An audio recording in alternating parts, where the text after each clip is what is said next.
Умаа үзүүний хор тавдар нь манай улсын эмэгтэйчүүдэд зохилон тохиолдож буй хор тавдрын 3 дугаарт бичигдэж байна. 2024 онд 425 шинэ тохиолдол бүртгэгдсэн байна. Умаа үзүүн хор тавдар нь 100 мянган хүн амд 12 тохиолдол байгаа бол 100 мянган эмэгтэй дунд 25 тохиолдол байна. Умаа үзүүний хор тавдрын дархалтыг Монгол улсын газар зүйн бүс нутгаар эмэгтэй хүн амд харьцуулан үзэхэд 100 төв хангаан бүс улсын дунджаас өндөр, баруун бүс Улаанбаатар хот бага үзүүлэлттэй байна.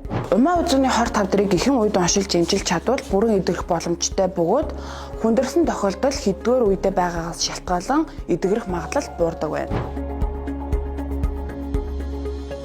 Тиймээс умаа үзүүн хор тавдраас сэргийлэхийн тулд эрт бэлгийн харьцаанд орохгүй байх, бэлгийн олон хамтрагчаас зайлсхийх, бэлгэвч хэрэглэх, бэлгийн харьцаанд ордог бүх эмэгтэйчүүд жилд нэг удаа умаа үзүүн эсийн шинжилгээ хийх нь маш чухал.